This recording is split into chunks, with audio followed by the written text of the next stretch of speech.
मैत्रिणींनो नमस्कार. सार्थकी सप्तपदी या मालेत आपलं स्वागत.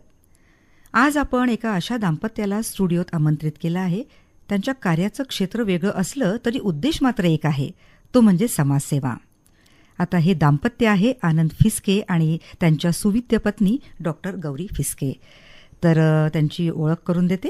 आनंद सर बांबू लागवडीसाठी कार्य करणारे सेवाभावी संस्थेचे मुख्य कार्यकारी अधिकारी आहेत आणि गौरी मॅडम या वेटरनरी डॉक्टर आहेत. तर या दोघांचंही कार्यक्रमात स्वागत करूया. नमस्कार गौरी मॅम. नमस्कार. आणि नमस्कार आनंद सर. कार्यक्रमात मनापासून स्वागत. तुमच्या सहजीवनाचा प्रवास आता उलगडून दाखवायचा आहे आपल्या श्रोत्यांना. तर संसाराला किती वर्ष झाली आहेत गौरीताई? 25 वर्ष होतील आता या डिसेंबरमध्ये. कसा हा संसार होता पुढे जाणूनच घेणार आहोत. तुमच्या कार्याच्या क्षेत्राविषयी माहिती जाणून घेणार आहोत. पण आपण थोडं पूर्व इतिहास जाणून घेऊया ना. तुम्ही मूळच्या कुठल्या गौरीताई? मी नागपूरचीच आहे. माझं इथे म्हणजे हडस माध्यमिक शाळेमधनं माझं 10वी पर्यंतचं शिक्षण झालं. नंतर 2 वर्ष मी LAD कॉलेजला होते आणि त्यानंतर मग मी वेटनरी कॉलेजला आणि तिथूनच मी मास्टर्स पण केलं आणि माझी PhD पण केली. मी आता इन सर्व्हिस. बरं, आवडतं मला नागपूर. बरं, म्हणजे नागपूर सोडायचं नाही. नाही. बरं आनंद सर, आपण मूळचे कुठले आहात? शिक्षण नोकरी कुठली? आम्ही नागपूरचेच. हां. आणि वडील विदेशात जाऊन शिकलेले होते तर त्यांना शहरात राहायचं होतं. तर मी नागपुरात राहिलोच बालपणापासून. आणि SFS शाळा जी आहे सदरमध्ये तिथे 10वी पर्यंत. त्याच्यानंतर हिस्लॉप कॉलेजमध्ये BCom केलं आणि मग त्यानंतर लॉ कॉलेजमधून लॉ केलं. बरं. आणि सर्व्हिस म्हणजे मी व्यवसाय केले पहिले आणि एक मधातला कालावधी होता 10 वर्षापासून की मला बांबूची खूप आवड झाली. तर त्याच्यावरती भरपूर काम करता करता मग अशी एक संधी आली की महाराष्ट्र बांबू डेव्हलपमेंट बोर्ड आहे तिथे चीफ कन्सल्टंट बांबू लागवडीसाठी म्हणून नेमणूक झाली. तर 4 वर्ष ते पार पाडलं. बरं, म्हणजे असं एकंदरीत तुमच्या दोघांचा शिक्षणाचा आणि नागपूरशी संबंध आहे, हा तो प्रवास आहे. तर तुमच्या दोघांची ओळख कशी झाली, कसे एकत्र आला? कारण क्षेत्र तर वेगळं. क्षेत्र वेगळं असेल तरी पण आवड एक होती की लहानपणापासून आमच्या घरी 4 पायाचे बाळ राहायचे म्हणजे कुत्रे. बरं. तर एक कालावधी असा होता मधातला की तिथे आमच्या घरी एकही नव्हतं. ते म्हातारपणामुळे गेले. मग असा विचार केला की आता ते दुःख सहन होत नाही तर ठेवायचे नाही, पण काहीतरी कार्य करायचं त्यांच्यासाठी. तर डॉक्टर मारवा जे आहे नागपुरामध्ये एक जुने वेटनरियन आहे, तर त्यांचं ते SPCA म्हणून एक संस्था होती जे जनावरांसाठी काम करतात. तर त्यांच्याकडे मी जायचो. तर तिथे मग हिच्याशी भेट झाली. बरं. आणि मग तिथून पुढचा प्रवास चालू झाला. हो, म्हणजे अशा रीतीने दोघांचा सांसारिक प्रवास हा सुरू झाला. हसत खेळत 25 वर्ष छान पार झालेत. तर आता सर तुमच्या कार्याविषयी जाणून घ्यायचं आहे. तुम्ही बांबू लागवडीसाठी शेतकऱ्यांना खूप प्रोत्साहन देता, अजूनही देता. तर शेतकऱ्यांनी बांबूचीच लागवड करावी हा तुमचा मानस का होता? पर्सनली माझं जे एक छोटासा रिसर्च होता जो मी माझ्या वतीने केला की आपल्याकडे आता एक ज्याला आपण ग्लोबल वॉर्मिंग म्हणतो की बदलतं वातावरण, हे नक्की झालेलं आहे की ग्लोबल वॉर्मिंग आहे. आणि याच्यामध्ये जे ट्रॅडिशनल शेती असते, पारंपरिक शेती असते, त्याच्यामध्ये पिकं मार खातात. पाऊस वेळेवर येत नाही, जास्त येतो, कमी येतो, त्यामुळे रोगराई जास्त येते. आणि बांबू ही एक अशी प्रजाती होती की जिला कितीही पाऊस आला तरी इजा होत नाही, कमी झाला तरी तिला काही इजा होत नाही. आणि किमान बाकीच्या पिकाच्या तुलनेमध्ये 20% देखरेख आणि 20% पाण्यामध्ये सुंदर रीतीने याचं पीक होतं. आणि पहिले 3 वर्ष तुम्हाला याच्यातून पैसे नाही भेटत, पण त्याच्यानंतर दरवर्षी तुम्हाला पैसे भेटतात आणि एकरी 1,00,000-1,25,00,000 रुपये सुटतात. आज कसं आहे की शहरामध्ये 1,00,000-1,25,00,000 रुपये ही मोठी रक्कम नाही, पण एका शेतकरी परिवारासाठी एकरी त्याला समजा 1,00,000 रुपये भेटले तर त्याचं पूर्ण वर्ष त्याच्यावर भागतं. बरोबर. मग ही बांबूचे अनेक प्रकार आहेत ना सर, जाती आहेत. पण मग कुठल्या प्रकारच्या बांबूची शेती शेतकऱ्यांनी करावी हे सगळं मार्गदर्शन तुम्ही करता? सगळं मार्गदर्शन करतो. आणि काय आहे की आपल्या देशामध्ये जवळपास 145 जाती आहे. त्याच्यातल्या काही एक 10-12 विदेशावरून आलेल्या, बाकीच्या आपल्या लोकल आहे. तर टोटल आपल्या जगामध्ये 1500 काही जाती आहे. त्यातल्या आम्ही 18 जाती ज्या आहेत त्या महाराष्ट्रासाठी निवड केली. आणि त्याला ॲग्रो क्लायमॅटिक म्हणजे तुमचं तापमान आणि पाऊसच्या हिशोबाने मग आम्ही त्याला महाराष्ट्रासाठी सेग्रिगेट केलं की जिथे जास्त पाऊस असेल तिथे ही पर्टिक्युलर व्हेरायटी. जसं आपला विदर्भ जो आहे हा गरम आहे, ड्राय आहे, तर इथल्यासाठी वेगळ्या व्हेरायटीज. जसं आता विदर्भ म्हटलं तर आपल्याकडे पारंपरिक 2 जाती होत्या, मानवेल आणि कटांग. बरं. तर आपले जे जंगलं आहे तिथे 80 ते 90% हा मानवेल बांबू आहे, ज्याला आपण लाठीबाज पण म्हणतो.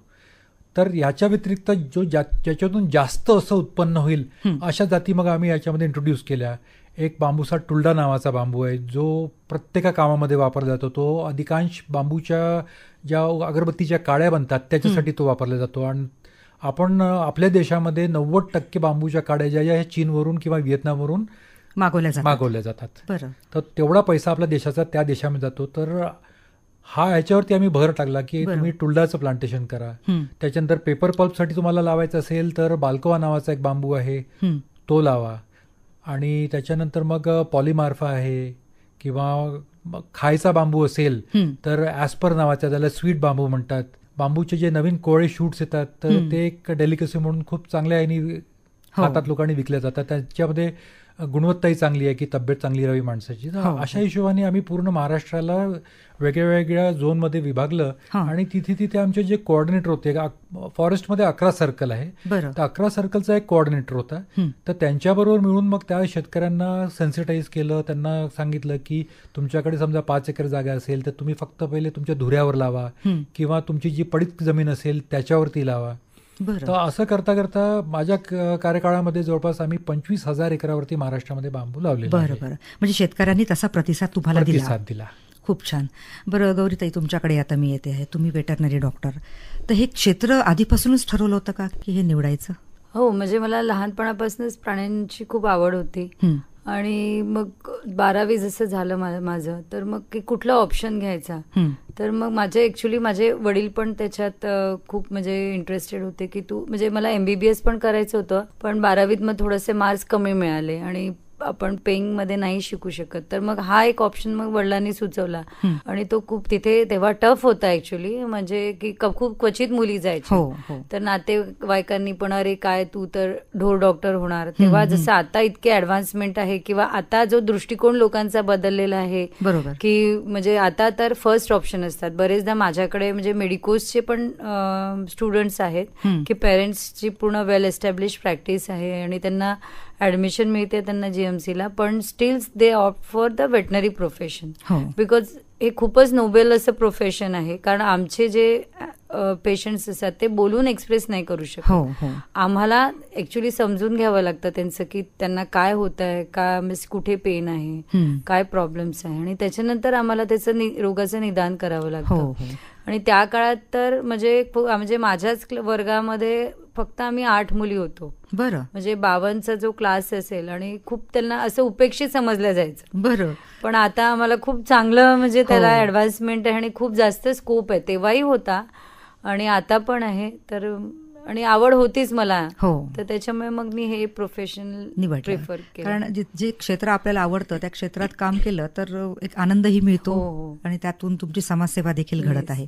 पण गौरीताई, हे क्षेत्र तसं आव्हानात्मक आहे ना, प्राण्यांना तपासणं, त्यांचे ऑपरेशन्स करणं.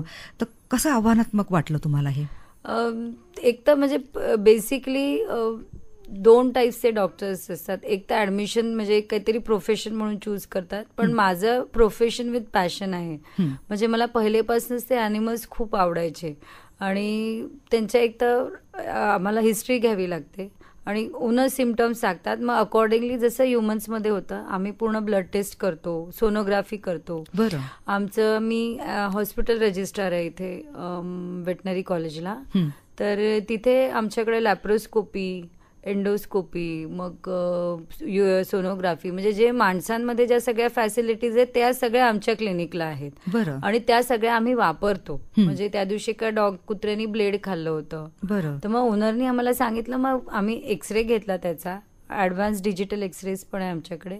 आणि त्याच्यानंतर आम्ही एंडोस्कोपी, म्हणजे शस्त्रक्रिया न करता आम्ही एंडोस्कोपीच्या सहाय्याने ते ब्लेड काढलं. बरं. असे कोणी मोजे खातात, तर आणि ते अॅनिमलचं पेन पण ऍसेस करतो. कारण आता मला जवळजवळ या प्रोफेशनमध्ये आता 25 वर्ष झालेली आहेत. तर त्यांना पाहून पण बरेचदा कळतं ॲबडॉमिनल पाल्पेशन आहे. आणि ज्या गोष्टी माणसांमध्ये होतात, म्हणजे डायबेटीज आहे, रिनल फेल्युअर आहे, कॅन्सर्स आहेत, हे सगळं त्या प्राण्यांना देखील होतं. हो. आणि तुम्ही म्हणाले जसं आता मुके प्राणी बोलू शकत नाही, त्यांचं दुखणं काय ते तुम्ही स्वतः ओळखता. त्यांच्यामध्ये पेन टॉलरन्स खूप हाय असतो. म्हणजे त्याला इतकं खूप दुखत असेल तरी मग तुम्हाला ऍक्च्युली त्याच्या म्हणजे हे जेव्हा तुम्ही त्यांच्याशी कनेक्ट होतात ना, आता तर म्हणजे त्याला पाहिल्यावर कळतं की याला पेन असेल, त्याचे एक्सप्रेशन्स बदलतात. तेवढ्या किनली तुम्हाला त्यांना पाहावं लागतं. हो. तर ते खरंच चॅलेंजिंग आहे हा जॉब, आणि तुम्ही अगदी आवडीने सगळं हे करता. बरं सर, आपल्याकडे येते मी. आता बांबू लागवडीसाठी शेतकऱ्यांना प्रोत्साहन दिलं, उत्तम त्यांनी ते कार्यही केलं. तर महिलांच्या दृष्टिकोनातून तुम्ही काही असा विचार केला का की त्यांच्यासाठी काही प्रकल्प राबवलेत का? गडचिरोलीमध्ये खूप मोठ्या प्रमाणामध्ये महिलांसाठी अगरबत्तीचं फॉरेस्ट डिपार्टमेंटच्या मार्फत एक खूप मोठा प्रोजेक्ट झाला आहे. आणि ते जे काही तिथे उत्पादन करतात, अगरबत्तीवाले विकत घेतात, तर अशा रीतीने तिथे जवळपास ऑलमोस्ट 1800 महिलांना काम भेटत आहे. मग त्याच बेसिसवरती आम्ही देवरी, जो की एक आदिवासी एरिया आहे, तिथे नक्षलवाद पण होता, तर तिथे आम्ही एक लोकमान्य फाउंडेशनच्या थ्रू एक कार्यक्रम घेतला होता, जिथे महिलांना वाती बनवायसाठी आणखीन हाताने वळलेल्या ज्या हँडमेड ज्याला म्हणतो आपण, अशा अगरबत्त्याचं काम चालू केलं होतं. तर अशाप्रमाणे जवळपास तिथे 2700 महिलांचा रोजगार झाला. आणि त्याच्यानंतर एक मुंबईची एक संस्थेने येऊन तिथे रिसर्च केला, आणि त्यांच्या रिसर्चमध्ये हे आढळलं की त्यांच्या रहमानीमध्ये जवळपास 80% बदल आलाय या उपक्रमामुळे. बरं. आणि त्याच्यानंतर मग आम्हाला सगळे जे तिथले अधिकारी लोक आले त्यांनी सांगितलं की जेव्हा तुम्ही महिलेला सक्षम करता, तर ते घर खरोखरच समृद्ध होतं. म्हणजे शिक्षणापासून तर खाण्यापासून तर दवाखाना किंवा कपडे लत्ते याच्यामध्ये एक फरक पडतो. हो, म्हणजे तिच्या हातात पैसे राहत होते. हो. बरं सर, हे काम करत असताना मग काही अडचणी आल्या का तुम्हाला? अडचणी तर भरपूर येतात, कारण की सगळ्यात मोठं असतं भांडवल. हो. तर आजही तुम्ही समजा कोणाला जाऊन म्हटलं की मला या लोकांना मदत करायची आहे, भांडवल द्या, तर कोणी द्यायला CSR मध्येही तयार होत नाही सहजासहजी. तर याच्यामध्ये काय झालं होतं की आपले जे त्यावेळेस मुख्यमंत्री होते देवेंद्रजी फडणवीस, तर यांनी मध्यस्थी करून नानाजी देशमुख जे ट्रस्ट आहे त्यांच्याकडून आम्हाला जवळपास एक 50 लाख रुपयाची मदत केली होती. तर ज्याच्यामध्ये हा कार्यक्रम खूप सुंदर राबताला. तिथे एक देवरीला आपण 4500 स्क्वेअर फीटचं एक पक्क शेड सुद्धा बनवलं आहे, जिथे ज्यांना घरी काम नाही करायचं येऊन त्या शेडमध्ये काम करू शकतात. बरं, आता शेतकरी हे लागवड करतात, बांबूचं उत्पादन घेतात, मग त्यांना कोणी कस्टमर सुद्धा तुम्हीच मिळवून देता का की त्यांच्या पद्धतीने? नाही, काय आहे की महाराष्ट्रामध्ये पुष्कळशे एजंट्स आहे की जे स्वतः येऊन तुमच्या शेतामध्ये बांबूचं पहिले पाहणी करतात, त्यांना तो बांबू आवडला की त्यानं ते कापणी करतात, त्याच्यानंतर ते ट्रक लोड करतात आणि तुम्हाला रोख पूर्ण हातामध्ये पैसे देऊन जातात. आणि याचं सगळ्यात चांगलं उदाहरण आहे सिंधुदुर्गमध्ये. सिंधुदुर्ग एक छोटासा एरिया आहे, तर तिथे जवळपास दरवर्षी 300 कोटीचा बांबू अशा रीतीने विकला जातो. आणि आता काय झालं की सिंधुदुर्ग पहिले एक वसाहत होती जिथे मोठ्या प्रमाणात बांबू होता. आता असे पॉकेट्स पूर्ण महाराष्ट्रात निर्माण होऊन राहिले. तर हे जे एजंट्स आहे हे आता सगळीकडे जाऊन शेतकऱ्यांशी मिळून हे करून राहिले. विदर्भाला एक फायदा आहे की विदर्भासाठी बल्लारपूर इंडस्ट्रीज आहे. बल्लारपूरमध्ये समजा तुम्ही स्वतःचा बांबू कापून नेला तर गेट प्राइस तुम्हाला 5400 रुपये टन देतात. पण आपण समजा नगाच्या हिशोबाने बांबू विकला तर जास्त पैसे होतात, जवळपास 8,000 ते 9,000 रुपये टनचा तुम्हाला रेट मिळतो. बरं, म्हणजे ही सगळी माहिती आपल्यासारखे NGO म्हणा किंवा आपल्यासारखे कार्य करणारे व्यक्ती त्यांना देतात आणि त्या पद्धतीने मग तसा त्यांना मोबदला मिळतो. बरं गौरीताई, मगाशीच म्हटल्याप्रमाणे आव्हानात्मक अशा सगळ्या गोष्टी होत्या, तर मेजर ऑपरेशन्स कोणते केले तुम्ही, ते काय सांगू शकता? मेजर ऑपरेशन्स म्हणजे आता सध्या तर आपला पावसाळी हवामान आहे त्याच्यामुळे, आणि आंबा जस्ट गोल्डन रिट्रीव्हर ही जी ब्रीड आहे त्यांना आंबा खूप आवडतो किंवा ते जरा नॉटी असतात. तर यंग डॉग्समध्ये डेली आम्ही एक इंटेस्टायनल सर्जरी तर सध्या करतोच आहे, कारण ते आंबाची कोय खाऊन घेतात, मग ती जाऊन फसते, किंवा कोणी प्लास्टिक खाऊन घेतं आणि गॅस्ट्रो आहे तर इंटेस्टाईन्स एकमेकांमध्ये आतडे एकमेकांमध्ये फसून जातात. मग आमचं इथे असं आहे की आम्ही म्हणजे we are all in one. Segregation अजून थोडंसं व्हायचं आहे. माझं मास्टर्स PhD माझी व्हेटनरी सर्जरी अँड रेडिओलॉजीमध्ये केलेलं आहे. तर आम्ही सगळंच करतो, म्हणजे आम्ही C-सेक्शन्स करतो, सिझेरियन सेक्शन्स, जसा माणसांमध्ये होतं की जर मूल अडकलेलं आहे तर C-सेक्शन करतात, तसं प्राण्यांमध्ये पण जर, कारण खूप सारे पपीज असतात तर ते जर त्यांचं ब्रिज पोझिशन असेल तर आम्ही मग C-सेक्शन ते काढतो. त्याच्यानंतर स्प्लीनचं कॅन्सर असेल, जर खूप मोठं असेल तर ते पण आम्ही ट्युमर काढतो, मग इंटरॅबडोमिनल ट्युमर्स काढतो. लॅप्रोस्कोपिकली आम्ही ओव्हरिस्टेक्टॉमीज करतो, किंवा रिटेन टेस्टिकल्स हा एक आजार असतो की टेस्टिकल्स ते बाहेर येतच नाही, बरोबर, त्याला पण आम्ही लॅप्रोस्कोपीच्या दुर्बिणीद्वारे शस्त्रक्रिया करून काढतो. त्याच्यानंतर बरेचदा वजायनल फायब्रॉइड्स जे ह्युमन्समध्ये पण होतात ते पण ॲनिमल्समध्ये होतात, त्या सर्जरीज केलेल्या आहे. बरं, हे छोटे प्राणी असतील तर गोष्ट वेगळी की तुम्ही मॅनेज करू शकता, पण काही मोठे प्राणी असतात जसं आता गाय म्हैस आहे, तर हे तर फारच कठीण आहे ना. हो, आजकाल जसं गायी म्हणजे उकिरड्यावरचं अन्न खातात, त्याच्यामुळे ते प्लास्टिक सकट खातात, तर रुमेन इन्फेक्शन हा मोठा म्हणजे आजारासारखाच झालाय, तर त्याच्यामध्ये पण मग आम्ही सर्जरीज करतो. तर ते पूर्ण जे पोटातलं प्लास्टिक शस्त्रक्रियेद्वारे आम्ही पूर्ण काढून टाकतो आणि परत तिला बरं करतो. आता हा तर तुमच्या प्रोफेशनचा एक भाग झाला, पण तुम्ही सामाजिक क्षेत्राचा भाग कसा बनलात? बरेच आता NGOs आहेत या मुक्या प्राण्यांसाठी, तर मी तर भरपूर काम म्हणजे 3-4 NGOs साठी करते रेग्युलरली. एक आहे इथलं राईज फॉर टेल्स म्हणून एक NGO आहे नागपूरचं, तर त्यांच्या मी डॉगच्या फ्री सर्जरीज करते, म्हणजे कधी पण इमर्जन्सी असेल किंवा फॅमिली बर्थ कंट्रोल प्रोग्राम असतो त्यांचा, त्या पण करते. एकदा तर रात्री ड्युरिंग कोविडच वाईट लोकांनी त्या डॉगचं म्हणजे तो कोणाला हार्म नव्हता करत, ती फिमेल डॉग बसायची तिथे, तर त्यांनी तिचे डोळे चक्क फोर्कनी फोडून बाहेर काढले. तर त्यांनी रात्री मला 11 वाजता बोलवलं, मग त्यांनी डॉगला घेऊन आले, तर त्यांची पेन टॉलरन्स लेवल पहा, त्या ह्याच्यात ती डॉग बसून आली. एखादा दुसरा म्हणजे माणूस असता तर त्यांनी म्हणजे तो तेवढ्या वेदना सहन नसता करू शकला, तर त्यांनी आणलं माझ्याकडे आणि मग आम्ही आम्हाला काढावे लागले, कारण त्यांनी ती जी डॉग आहे ती अजूनही राईजमध्ये आहे, तिचं नाव लाली ठेवलंय आम्ही, तर ते छान काम करतात. मग एक पॅर फाउंडेशन म्हणून चंद्रपूरला आहे, त्यांच्याबरोबर पण मी काम करते, तर तिथे मी असं म्हणजे 3-4 महिन्यातनं एकदा जात असते. तिथे गायी पण आहे त्यांच्याकडे.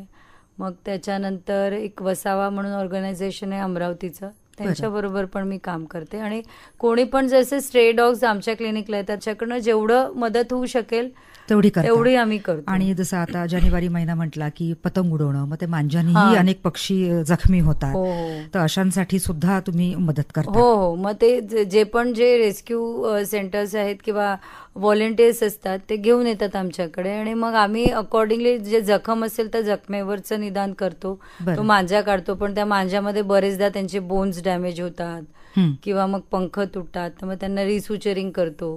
आणि म्हणजे जर पाय तुटला असेल तर मग आम्ही पायामध्ये मग रॉड वगैरे पण टाकतो, इंट्रामेड्युलरी पिनिंग करतो. बरोबर. तर आता छान गप्पा तर आपल्या रंगत आहेत, पण इथे थांबून सर तुमच्या आवडीचं एखादं गीत ऐकूया ना. ते एक अमोल पालेकरच्या फिल्मचं गाणं आहे, आने वाला पल जाने वाला आहे. तर हे मला गाणं यासाठी आवडतं कारण की this is the fact of life. हो, कारण की गेलेला क्षण तो पुन्हा कधीच वापस येत नाही. बरोबर. तर तुम्हाला जे काही करायचं आहे ते विचार करून आणखीन लिव्ह द मोमेंट असं ज्याला म्हणतो आपण, की तसं करायचं. आणखीन तुमच्याकडे काही असेल द्यायसाठी समाजाला तर ते तुम्ही द्यायला पाहिजे. नक्कीच. तर ऐकूया सरांच्या आवडीचं गीत.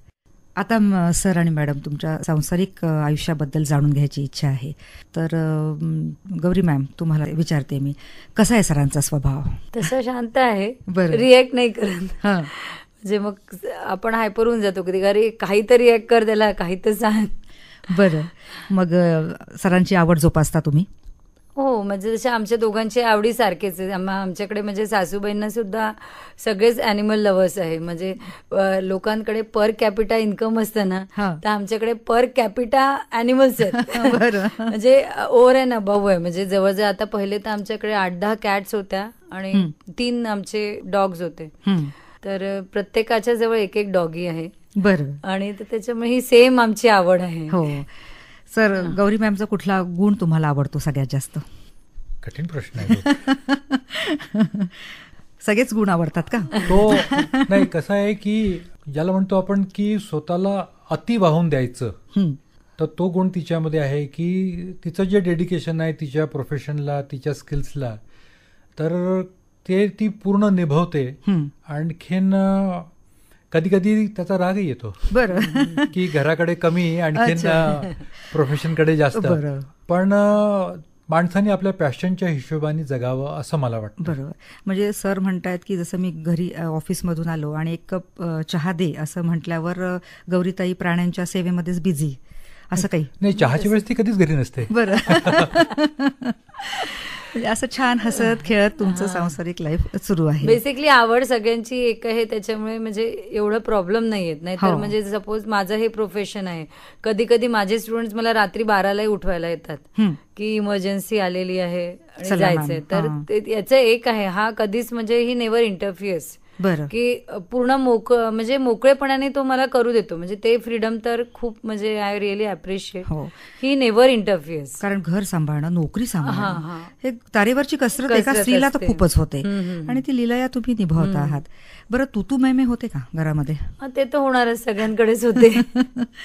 आणि संसार त्यालाच म्हणतात. डिफरन्स ऑफ ओपिनियन नसेल तर मग प्रेम पण नाही राहत. हो, कारण संसार कसा, जसं आपण म्हणतो ना संत्र्याची फोड आंबट गोड, तसं काहीतरी भांडण आणि विनोद असंही व्हायला पाहिजे.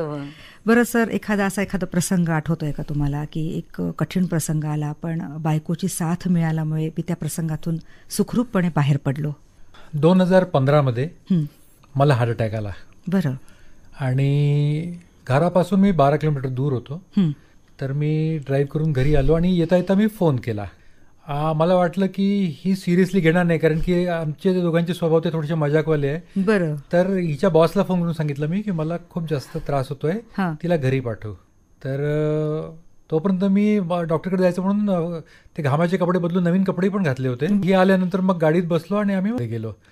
तर ते जे पहिलेचे 3-4 दिवस होते, तिने चेहऱ्यावरती कधी मला भीती नाही दर्शवली स्वतःच्या. मला नेहमी तेच तिने सांगितलं की पॉझिटिव्ह विसरून जा, आला गेला. त्या हिशोबाने ते जे एक 4 दिवस हॉस्पिटलमध्ये होतो, तर त्याच्यामध्ये तो एक सगळ्यात मोठा प्रसंग होता. बाकीच्या प्रसंगांना तो ओव्हरशॅडो करतो, कारण की हार्ट अटॅक 40 मध्ये येणं.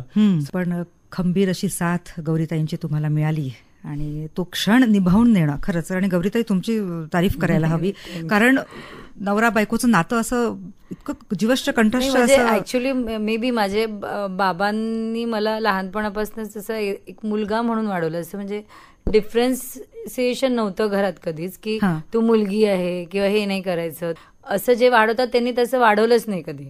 Thanks to our genes basically. इतकं स्ट्रॉंग जेनेटिक पूल असलं आपलं, मेंटली तुम्ही स्ट्रॉंग असेल तर तुम्ही कुठल्याही याला हे करू शकता. म्हणजे आता संसार म्हटलं की चढ उतार आयुष्यात येणार, ते एकमेकांना किती मदतीने तुम्ही ते आलेले चढ उतार सॉल्व्ह करता, प्रश्न ते आलेले सॉल्व्ह करता, ते महत्वाचं आहे इथे. बरं, तुमची मुलंही याच प्रोफेशनची आहेत का? नाही, तो तर म्हणजे एकदम अपोजिट आहे. तो बॉर्न आर्टिस्ट आहे बेसिकली. बरं. आणि त्यांनी तेच बॅचलर ऑफ डिझायनिंग हाच कोर्स त्यांनी निवडलाय, कारण आम्ही पण त्याला फोर्स नाही केलं. पण तो खूपच सेन्सिटिव्ह आहे आणि त्याला अॅनिमल्स खूप आवडतं. म्हणजे त्यालाही रस्त्यावर जर कुत्रं दिसलं इंज्युअर्ड तर तो सगळं म्हणजे स्वतःच्या कपड्यामध्ये त्याला शर्ट काढेल, त्याला त्याच्यात रॅप करेल, मग तो क्लिनिकला घेऊन येणार आणि त्याची ट्रीटमेंट करणार. तर त्याच्यात ते आलेलं आहे, म्हणजे तो अॅनिमल लव्हिंग पार्टमध्ये आहे किंवा टेकिंग केअर ऑफ देम. आणि पण असा तो आर्टिस्ट आहे. हो, मुलांनीही जसं समाजसेवा तुमच्या दोघांचाही गुण आहे, तो गुण मुलांनीही घ्यावा असं वाटतं का सर? हो, निश्चित. आणि मला तरी असं वाटतं की प्रत्येक नागरिकांनी काही ना काही समाजसेवा करावी, तेव्हा एक चांगलं राष्ट्र बनेल. म्हणजे मी अर्णवला नेहमी हेच सांगत असते की, आणि हे माझ्या सरांनी मला सांगितलंय की मी कधीच देवाला असं क्रीप नाही करत की वाय मी, जो बरेचदा आपण विचारतो आजार झाला की वाय मी. मी नेहमी बाजूच्यांकडे पाहते की अरे आपण गाडीवर तरी आहे, लोक पायी चालतात आहे. तर आम्ही अर्णवला हेच सांगत असतो की आपल्याला भरपूर दिलेलं आहे देवानी आणि समाजाला आपल्याला द्या, म्हणजे तू इतकं कमव, इतका मोठा हो की उद्या तू समाजाला काहीतरी द्यायला पाहिजे. बरोबर. आणि आपलं हे देणं बनतं. म्हणजे सर तेच म्हणतात की आपण नोबेल प्रोफेशनमध्ये आहे, समाजाप्रती आपलं काम आहे की आपण समाजाला इन रिटर्न्स द्यायला पाहिजे. हे नुसतं आपल्यासाठी नसतं किंवा आपल्यापुरती नसतं ठेवायचं. पण आणि माझ्या स्टुडंट्सला पण हे सांगते की तुम्ही जर 5 सर्जरीकडनं तुम्ही पैसे घ्याल तर तुम्ही एखादी तरी फ्री करा, आरामात करू शकता. प्रत्येकाला आपलं पोट आहे, हो, पण त्याबरोबर तुम्ही ह्या दोन्ही गोष्टी करू शकता. प्रत्येकच व्यक्तीने, आई वडिलांनी आपल्या मुलांना असे संस्कार घालायला पाहिजे, कारण ही भावी पिढी पुढे आपल्या भारत देशाचे सशक्त नागरिक बनणार आहेत ना. नक्कीच. बरं, तुमची क्षेत्र वेगळी, पण समाजसेवा हा एक गुण. तर मिळून काही असा एखादा उपक्रम समाजासाठी राबवायचा ठरवला आहे का? एक NGO करू शकतो की ज्यांनी आपण म्हणजे याच्यातनंच आपण नवीन रोजगार निर्माण करू शकतो. जसं याचं बांबू प्लांटेशन आहे, हो, आणि माझं ॲनिमल्सचं हे असं कंबाईन एक स्टार्ट करता येतं, किंवा लार्ज ॲनिमल्ससाठी पण आपण त्याच्यातनं वेगवेगळे उद्योग सुरू करू शकतो. हो, काय सांगाल सर? माझे एक मित्र आहे डॉक्टर चंद्रशेखर पारकी, हू इन्सिडेंटली हिचे सिनियर आहे ते. बरं. त्यांनी MBSc केलेलं आहे. तर त्यांनी प्रॅक्टिस न करता त्यांनी शेती आणि गाई ह्याच्यावरती मास्टरी घेतलेली आहे. तर त्यांच्याशी माझं एक 6 महिन्यापासून चर्चा चालू आहे की पुष्कळ लोक नवीन जे लहान पिल्लं होतात, कारवडी होतात, गोरे, त्यांना ते सोडून देतात, कारण की सगळ्यांना दुधावरची गाय पाहिजे असते. बरं. तर तशांना आपल्या शेतावरती आणायचं, त्यांना मोठं करायचं, आणि ते मोठे झाले की त्यांना जो काही बाजारभाव भेटेल त्याच्यामध्ये एखाद्या चांगल्या शेतकऱ्याला द्यायचं, आणि तो जो त्याच्यातून जो पैसा मिळेल त्याच्यामधून मग अजून पुढे जास्तीत जास्त करून या कारवडींना हा जो एक प्रवास आहे हा चालू ठेवायचा. त्याच्यामध्ये अजून एक दृष्टिकोन आहे की आपल्याकडल्या ज्या देशी गायी आहे यांचं जे प्युअर जर्म प्लाझम आहे ते सध्या अवेलेबल नाही आहे, ते मिक्स झालेलं आहे.